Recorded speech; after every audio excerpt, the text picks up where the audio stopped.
বন্ধুরা কেমন আছেন সবাই? তো আমি এসেছিলাম বেলি রোডে আমার বান্ধবীদের সাথে একটু আড্ডা দিতে আর শপিং করতে।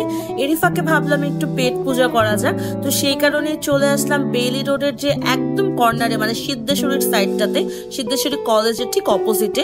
আমি যদি আরেকটু ভালোভাবে বলি, ভিকারুনেসার গেটেই একদম অনেকগুলো স্ট্রিট ফুড পাওয়া যায়। তো এই স্ট্রিট ফুডই খেতে আসলাম, আর এখানে দেখলাম সি ফুডের অনেক টাইপের আইটেম পাওয়া যায়, বিশেষ করে সি ফুডের সুশি পাওয়া যায়। তার আগে বলে রাখি, আমরা গিয়েছিলাম শপিং করতে। অনেকগুলো শপিং করার পরবর্তীতে আমরা গিয়েছিলাম টেস্টে ট্রিটে বেলি রোডে, সেখানে অনেক খাওয়া দাওয়া করলাম। তারপর সেখান থেকে বের হয়ে এসে একদম ঢাকাইয়া চাপে গিয়েছিলাম।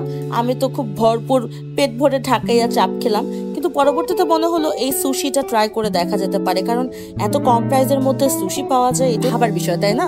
তো যাই হোক, আমরা এখানে ওয়েট করছি। এখানে তৈরি করা হচ্ছে সুশিটা। আর সুশি বানানো কিন্তু একটা আলাদা নিয়মের মধ্যে পড়ে। সুশি কিন্তু এভাবে ওভাবে বানালেই হয় না, এটার ভেতরে যে ভাতটা দিতে হয়, সেই ভাতটার চালটা কিন্তু অন্যরকম হয়। আমরা রেগুলার যেই ভাত খাই সেই ভাতের চাল কিন্তু না, একটু স্টিকি টাইপের হয়। তারপর এছাড়া যে ভেতরে যে স্টাফিং গুলো থাকে সেগুলো আরো ভিন্ন টাইপের দেয়া হয়।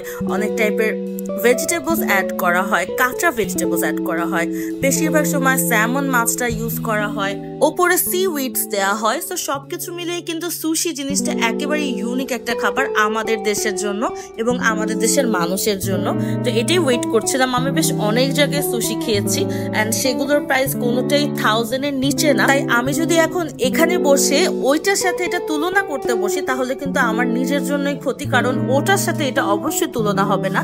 স্ট্রিট ফুডে যে খাবারগুলো, এগুলো হচ্ছে খুব ইজিলি আমরা খেতে পারি, সে কারণে এগুলো তৈরি করা হয় এবং খুব রিজনেবল প্রাইসে সবার জন্য তৈরি করা হয়। তাই এইটাই আমরা ট্রাই করতে আসলাম। আর এটা ছিল ক্র্যাব সুশি, ভেতরে ক্র্যাব ছিল।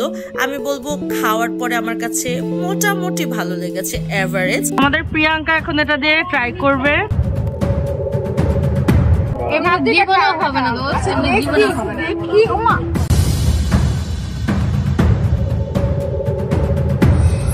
দেখি তুই কতটা ধরতে পারো।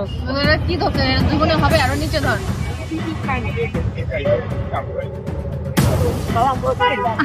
এটা পারবে না, এটা পারবে না, অনেক পাতলা। আমি বলতেছি দেখতে ফেলবে।